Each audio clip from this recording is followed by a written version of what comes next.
and try to explore and understand what this is all about. So I'm going to talk a bit about blockchain, but mostly I want to talk about money. Now, the word blockchain is used by a lot of people to mean all of the applications of this technology beyond the financial applications, beyond money. And I'm certainly one of the people who said in the very beginning that money is just the first app. So a lot of people are excited about all the things you can do beyond finance. However, I'm here to remind you of two things. One, money is the killer app. It is the killer app for Bitcoin, and Bitcoin is the killer app for blockchain technology. Money is the killer app because it is the foundational technology of all commerce. And as such, it touches everything. And how it works affects everything. The second thing is that for all of the applications that come after, the stuff that is beyond money, the blockchain applications, in order to make those work in a neutral, open, and decentralized global platform, they will need to transact a neutral, open, decentralized global currency. You can't do the commerce, the trade, the land registry, the identity, the everything else without first having that foundation of a fundamentally new way of doing money that is open, neutral, borderless, global, censorship-resistant.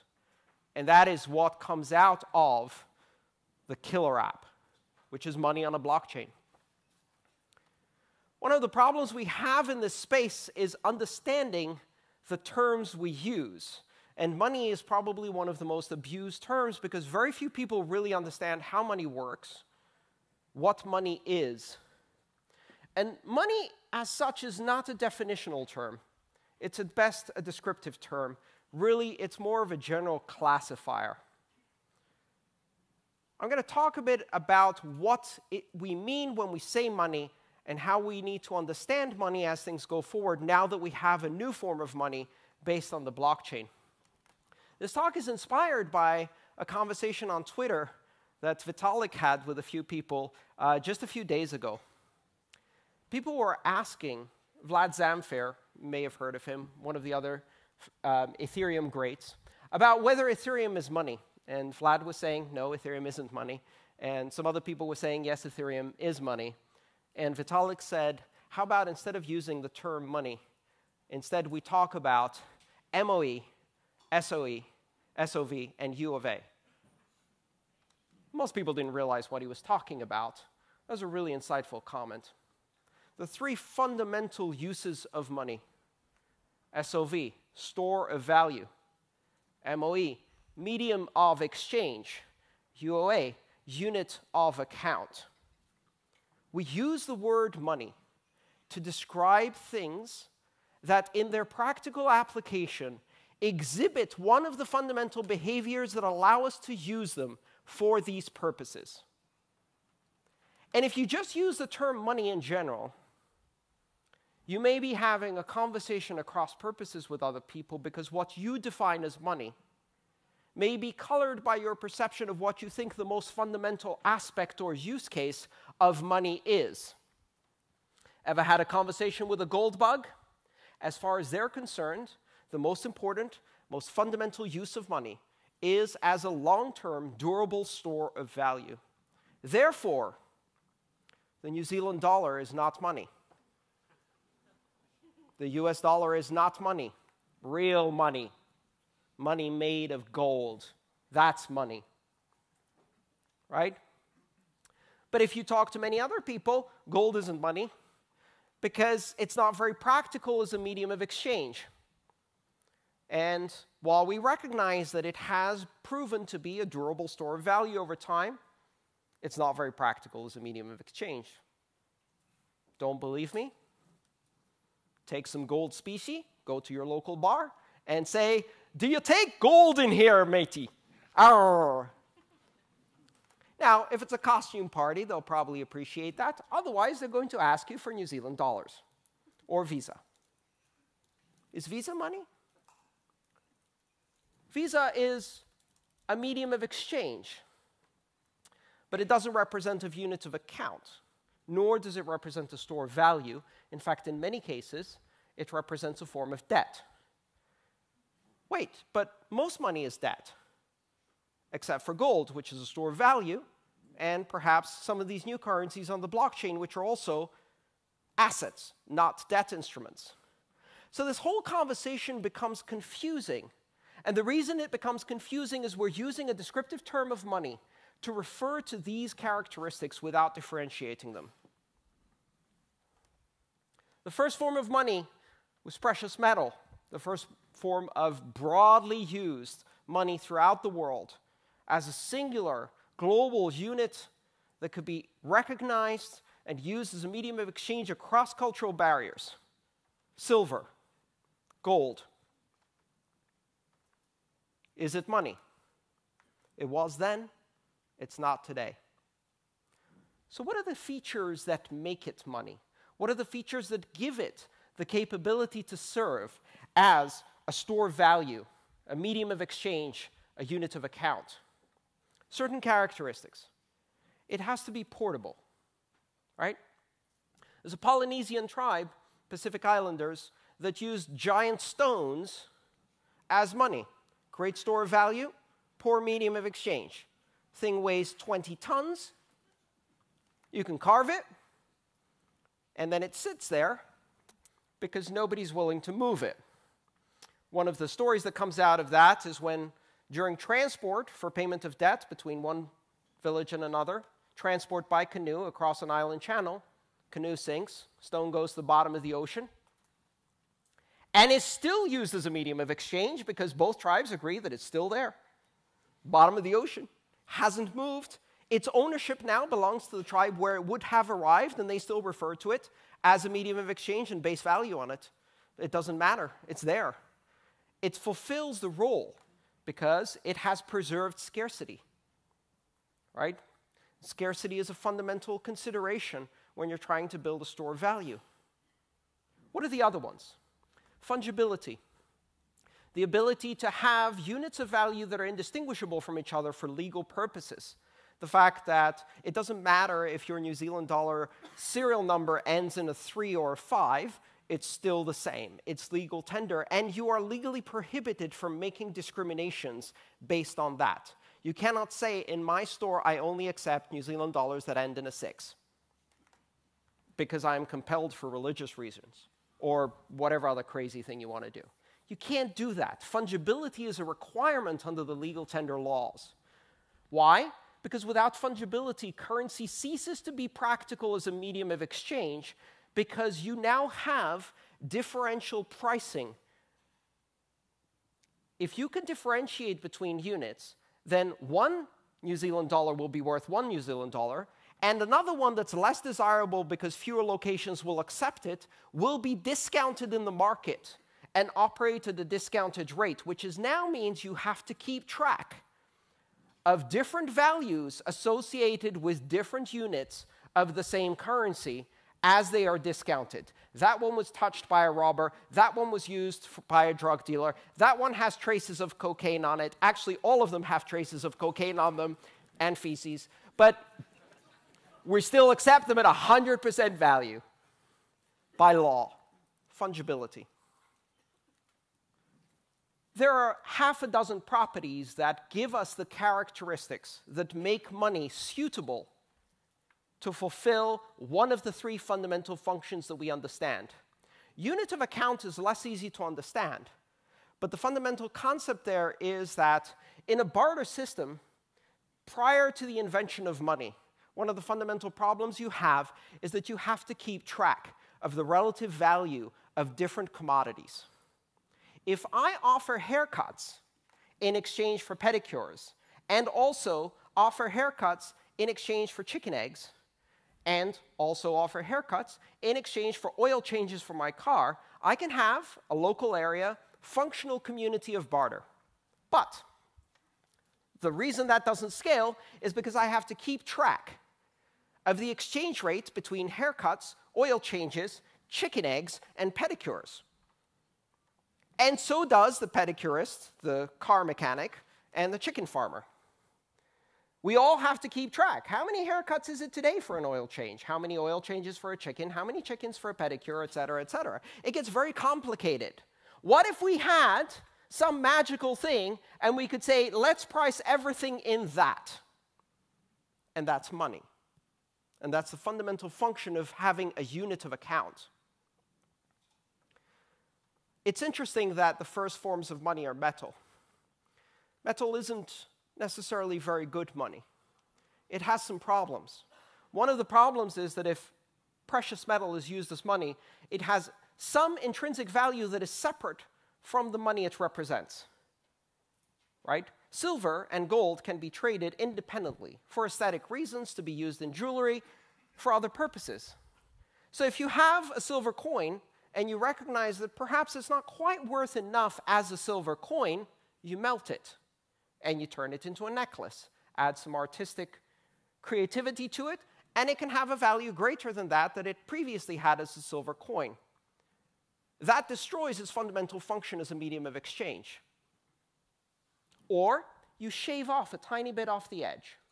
Ever noticed why coins have raised bumps around the perimeter?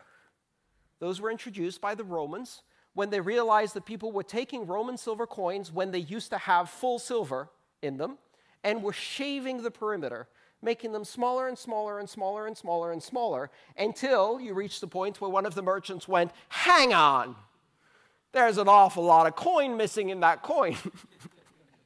I seem to remember them being this big when I was young. They solved that problem by gradually diluting the silver until what you got was 99% tin, and then hyperinflation destroyed the Roman Empire. But that's a story for another era. We wouldn't possibly do that nowadays.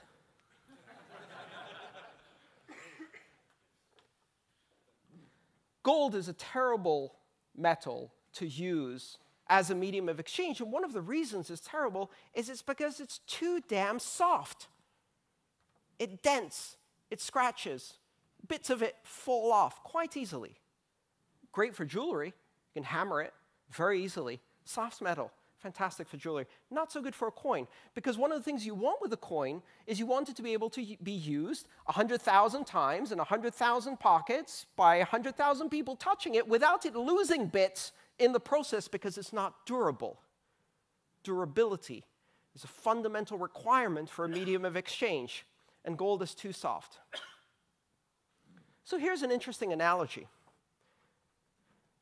Metals represented for humanity an era when we used the materials we found around us in the world and adapted them to the uses for which they fit. You don't make a spear out of gold, not because it's too expensive, but because you can't stab anyone with it because it's too damn soft, right? And so human beings looked around them and they said, this is the world. We have these things in the world. What could their use be? How do we take what exists? Leather, iron, shells, bones, tusks, ivory, whatever. How do we take these materials we have and find uses that are suitable for these materials? At this point, we are adapting nature to the uses we have, but only in a peripheral way. One of the interesting things that happens in our civilization is gradually we become more intrusive in our adaptations. We start molding nature to our needs. And the first level of that was the ability for human beings to interact at a molecular level with the materials they were operating, to turn wood into charcoal, to turn metal alloys into stronger metals, more durable metals, harder, more brittle, less brittle, more malleable, less malleable, of different colors, melting at different temperatures. We start manipulating the world around us using the molecules at a very high level. That's the beginning. Gradually, we get better and better at this until eventually we can start affecting the atomic nature. The chemical era, just a century ago, erupted across the world, and we can now manipulate the atomic structure of things. We can create synthetic fertilizers, plastics, synthetic fabrics. We are now not waiting to find the use for a material. We are changing the material in order to create a material that fits the use we have preconceived. And if you take that to its extension, we're now at the point where we can do this at a nanoscale, where we can affect the subatomic structure. We can now affect things like carbon nanotubes. We are not just manipulating the atomic structure of this to the point of making the material behave a certain way. We are giving it physical properties, conductivity, thermal dispersion,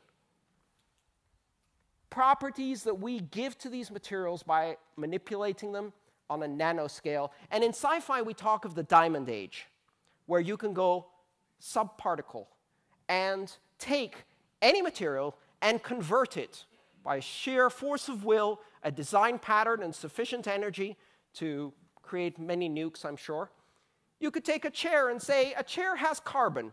Diamonds have carbon. Well, here's a machine I made. You throw a chair in the back, and diamonds come out the front. What's the difference? It's just a rearrangement of the particles, right? It's science fiction for now. We just did something amazing to money. Until now, we have taken money as it exists in the world and said, this is kind of good as medium of exchange. It kind of sucks to store value, but we're going to have to compromise because this is the money we have, and we cannot change its fundamental nature. We have precious metals. They work very well for one thing, but not for another, so we make compromises. We invent paper money, but we are still subject to the limitations of paper money. And as a result, we can use it as a medium of exchange. But its control architecture means that it's going to be inflated forever by central bankers who are out of control. So we say, well, it's not a good store of value. It's 2% inflation, compounded year after year. Don't tell your children that that means that after 30 years, half of it's gone. Let's pretend that's not happening. Sucky store of value, great medium of exchange, great unit of account. We adapt our uses to the material and not the other way around until now. Because now, for the very first time, we can engineer money. We can engineer the fundamental properties of money. We can start tweaking whether this is more suitable as a store of value or a medium of exchange or a unit of account. We start working at the fundamental structure of money by making it digital and breathing into it the exact properties we want. A monetary policy, fungibility, privacy, durability, resilience, transportability of unimaginable levels. We can whisk it across the world in seconds without sacrificing any of the properties that previously we would have to sacrifice. Instead of compromise, we engineer away the trade-off. Can we have it all? Can we have something that is simultaneously the most amazing store of value that ever existed, the most amazing medium of exchange, the most amazing unit of account? But wait, how about we invent some new characteristics of money that have never existed before? Now, our money is also fundamentally a universal ledger of transactions. Money never did that before. We never had a form of money that, in addition to being store of value, medium of exchange, and unit of account, was a universal ledger, an auditable, trackable ledger that can tell us where the money's been, how it's been used, maybe, or not, because we tweak the privacy dial up and say, guess what? Individuals should have privacy. Governments should have accountability. Let's tweak the dial. Let's reset that societal conversation and say no to surveillance. You have to tell us where you're spending our taxes. I don't have to tell you shit about where I'm spending my money because I did nothing wrong. And so we tweak that dial. And some people are brave enough to tweak it in ways that we didn't anticipate. We are engineering money for the first time. And the conversation comes up. And people say, is this new network, blockchain money, really money? Well, that depends. What do you mean by money, dear sir? Are you referring to its function as a store of value or unit of exchange? A unit of account? or as a universal ledger, the thing we just invented, or some other property that hasn't yet been invented. We don't know yet what this money is going to be good at. But I can tell you one thing. It's already better. Better. A lot of the systems of money we have, because the systems of money we have represent compromises. We have a thing, we call it money, and we take it with all of its faults and say that's the best we can do. We can do better now. We can engineer the properties and create forms of money that exhibit exactly what we want in their behavior, that have behaviors that surpass the physical world, that give us instantaneous settlement without third parties across the world, that can be used in payment channels for settlements of billions of transactions per second at zero cost or near zero cost. We can do these things. We can do microtransactions that operate at a microsecond level on a global basis for fractions of a Satoshi. We can do these things now because for the first time, we are engineering money. Until now, when choosing the form of money we had, we are making a choice that lasts, a choice that is difficult to get out of. If I hold New Zealand dollars, but I really wanted to have gold because it's a better store of value, that's not an easy conversion.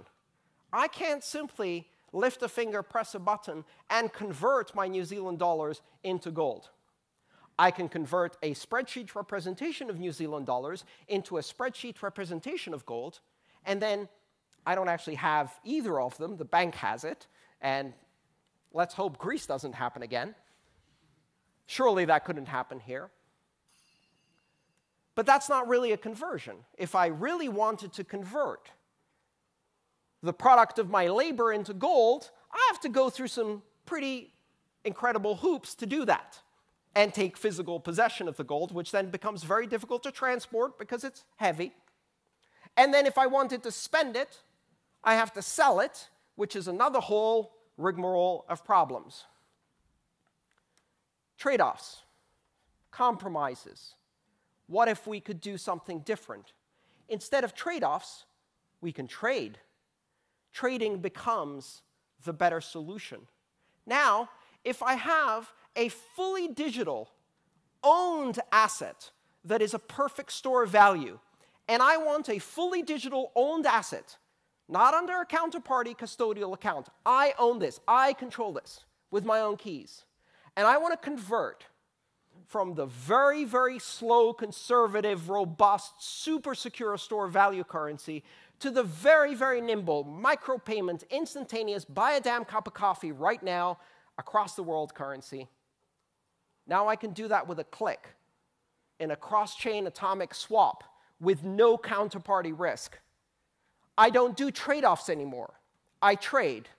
And then I don't trade, my wallet does, on demand, intelligently, as I need. If I need to buy a cup of coffee, my wallet converts a sufficient amount of stored value into coffee. And then the remainder goes back into stored value in milliseconds. No trade-offs. I can disaggregate the fundamental functions of money, get the best store value, the best medium of exchange, the best unit of account, and some new properties I didn't have before, like a universal ledger, because we are engineering the very molecular nature of money by making it digital, by making it decentralized, by opening it up to engineering innovation, by making it completely borderless, outside of the controls of banks and governments and third parties, by making it a pure digital technology. And money is technology. It is a value language. It is a system of symbolics that allows us to communicate value to each other. And until now, we've had just poor substitutes of this.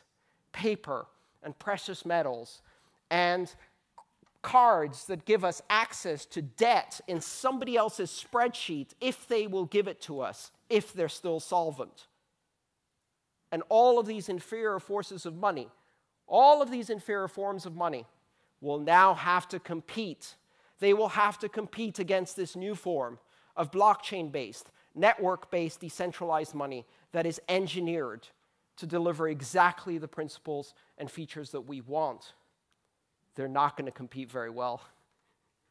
They don't get it. Right now, this seems like a glorious experiment. Hey, the banks will do blockchain too. We'll optimize the bottom line. We'll re-centralize the decentralized. We'll co-opt it, give it a haircut, put it in a suit, present it up to the board, and we will park it in our innovation lab, where innovation goes to die. Because if it's innovative enough and disruptive enough, everyone in that management chain will get seriously uncomfortable. That's what innovation does. This morning, someone said, disrupt yourself. Bullshit. Disruption isn't comfortable. It's not easy. It's not nice. Disruption means losing your job. Disruption means cannibalizing your profit center. It means destroying your fundamental business. You don't do that to yourself. No. You resist stubbornly until the very last moment, until you can no longer resist. You go the way of Kodak. You invent digital photography in 1987, bury it under the rug, pretend no one sees it, and say, hey, we've got a good thing going on here with film. I mean, who could ever beat us? Who? Nokia. Shipped 1 billion cameras, and they're not even a camera company. You can't see that coming. You can't protect from that. You can't co-opt and adjust to that level of disruption. Engineered currency, designed by a ragtag group of anarchist cypherpunk misfits who don't give a shit about your business plan, about your innovation lab, about whether you like it, whether the regulators will legitimize and add credibility and accept, because they are doing now for 8 years in Bitcoin and 3 years in Ethereum, laying down on the ground unassailable facts faster than anyone can keep up. And by the time the regulators figure out how to regulate 2009 Bitcoin, Zcash comes along and slaps them in the face. And who knows what's coming next? Lightning Network, payment channels, Raiden, smart contracts, 17 ICOs in the last 15 minutes. There are people at the SEC right now with their hair on fire going, what the hell just happened? I thought you said we were in charge. No one asked for permission. Guess what? That's what permissionless means. Permissionless doesn't mean present a business plan and hope someone funds you. Permissionless means write code, launch code, change the world, ask for forgiveness later. Maybe. Do not ask for permission. Engineered money just happened. It is a new form of digital money. This is the killer app. This will change everything. And eventually, amazing applications built on top of this incredible platform for global trust, this new organizational model for decentralized society that scales to fit the global needs of a global society will be built. But first, we've got some amazing things to do to money, and they won't even see us coming. Thank you.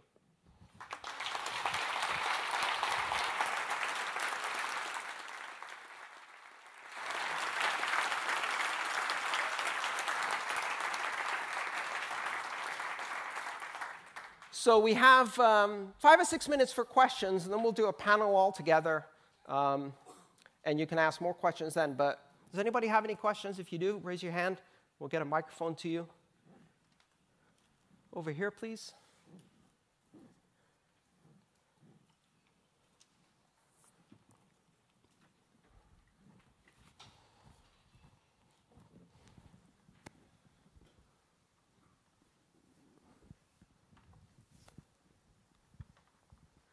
More of a philosophical question, really. When you're talking about, the future and stuff, I mean, how do you see governments being able to adapt to that? I mean, there has to be taxation to some extent, and how does that happen? Well, we live in a society where rich people don't pay taxes, corporations don't pay taxes, multinationals don't pay taxes, and this technology just allowed the middle class to behave like a multinational corporation. Exactly. Now, the question is the problem the fact that the middle class isn't paying taxes, or that simply they can behave like a multinational corporation too? That's not a problem of Bitcoin.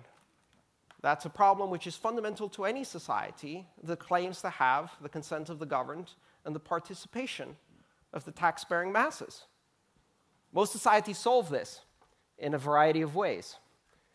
One of the interesting things that happens in a society is that if they find a natural resource they can extract, they can replace the entire tax base with the revenue from that resource. And then democracy becomes an optional feature that very quickly disappears. If you look throughout the Middle East, you see countries doing that with oil. But something fundamentally different happened in the 1970s. The United States tapped a gigantic reserve that's located under Washington, D.C. And that reserve is unlimited debt. And they started pumping and pumping and pumping. And once you have free money, you don't need taxes anymore because you can just keep pumping from that reserve of debt. And money becomes free and investment becomes useless, and you just pump and pump and pump, and eventually democracy is an optional feature. And the middle class doesn't matter because they're not your base. Wall Street is, right? And then that spread throughout the world. So now all economies are resource extraction economies, just like Middle East oil dictatorships. Only now we're all becoming middle-class optional, democracy optional debt dictatorships. Welcome to the new world. Yes, Bitcoin's going to make that a bit uncomfortable. It's going to make it a lot uncomfortable. That's a good thing. There will be solutions to this. People are suggesting things like universal basic income, right? And redistributive blockchain currencies. I don't know. Sales tax, consumption tax, who knows? There's all kinds of ideas on the table. But it's not Bitcoin or blockchain currencies that created the problem. They're simply shining a damn big spotlight by allowing enough people to exploit the loopholes to render the entire system untenable. I look forward to a time when we can all behave like multinational corporations, because then, maybe then, as a society, we will have to deal with the fact that the way multinational corporations behave is unconscionable. Yeah, thank you. Who's got a question? Who's got a microphone? Speak up. Taking the concept of multinationals a little bit further, it's fair to say that basically crime follows money, leverages money. Yes. You can see that if cryptocurrency becomes that, any thoughts on how you might perceive the criminal element will start to leverage this? Well, one thing that's interesting about criminal organizations is that they are early adopters of technology. They are. Because they operate at the nexus of highest risk and highest reward, which makes them seek competitive advantage at a much higher rate than any other organization. So criminal organizations can take best advantage of technology and, as early adopters, use it to their advantage. Telephones, cars, shoes, I'm sure, were all exploited first by criminals. Because if the police doesn't have shoes and you do, you can run away. Automobiles is just the next step in that glorious plan. Bitcoin is money. And by definition, money is something you can use to buy anything. If you can't use it to buy anything, it's not money. It's a voucher, it's a loyalty card, it's a gift card, but it's not really money. If it comes with restrictions on how you can use it, it's not money. It's lost the fundamental principle of medium of exchange. So can you buy drugs with Bitcoin? Of course you can.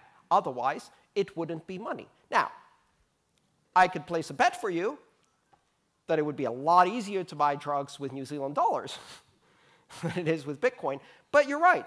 Criminals will use money. What we need to understand is that the tool is not the crime. The tool has never been the crime. And societies that try to banish the use of hammers because hammers can be used to hit someone over the head or build a Habitat for Humanity home are going down the wrong path. The truth is that as human beings, 99.9% of us are going to use money to feed our children, to give them healthcare, sanitation, and education, to give them a better future. That's what human beings do with money. Just like what we use the internet to do is store the world's largest repository of cat videos. Yes, sure, there's some porn there. But in the end, the benefit of technology far outweighs the risks. I'm not concerned with solving crime through the control of money. When you try to solve crime through the control of money, the very organization you give control of money to becomes the criminal. Then they become the greatest criminal, and then they use that money to commit genocide. Every time in history. The power of money is absolute. Absolute power corrupts. Absolutely. We need to start thinking about separation of money and state and understand that it is just as important as separation of church and state. Money in the control of single governments. Maybe in New Zealand it works well. Great, you have one of the 5% benevolent governments in the world. The rest are not like that. The rest abuse the power of money to punish their political opponents. They use the bank controls not to stop criminals, but to stop their political opposition. Just ask Putin. It's part of his playbook. When you give control over money in order to fight crime, the person you give control to is the crime, the greatest crime. Next question. Hello. Hey, Andreas. Over here. Oh, hello. So how do you see Zcash technology going to affect blockchain space and regulatory space in next few years? Well, that's interesting because Zcash, if those of you who are not aware of, Zcash is a project that was started based on a technology called zero-knowledge proofs. It allows you to do something really interesting with money, which is up to now we've had a trade-off with money. We could either verify its authenticity, but if we verify the authenticity, we also have an opportunity to trace its origin. And so the two are intertwined. Up to now, we couldn't do privacy and verify authenticity at the same time. If you have a dollar bill and you want to know if it's real, you can look at it. But as you do so, you can also track the serial number, write it down, and track it through the system. That's what happens with plastic money and credit cards. Zcash created this incredible system of encryption, or cryptography if you like, that uses what's known as a zero-knowledge proof, with which you can prove that the sum of inputs and outputs of a transaction amounts to zero, which means that the transaction is balanced from an accounting perspective, without knowing how much is being sent, how much is being received, who's sending it, and who's receiving it, but you can verify independently that all of the numbers add up.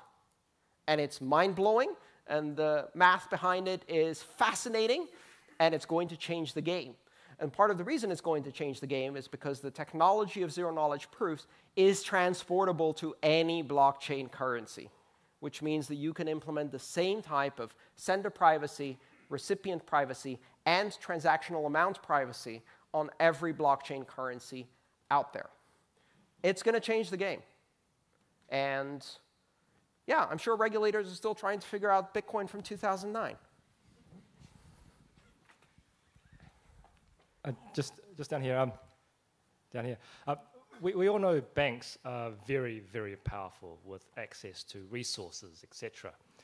They're not going to go down very easily. So what will happen to banks in the next 5 to 10 years? Because they're going to fight it, aren't they?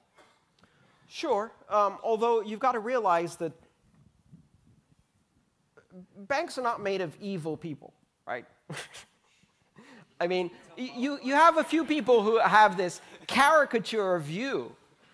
These are institutional structures that have a certain amount of inertia, where you can have 10,000 good people and maybe one sociopath CEO sometimes, but mostly 10,000 good people all working, paying their mortgages, feeding their family, etc., making minute decisions every day that add up to a giant evil empire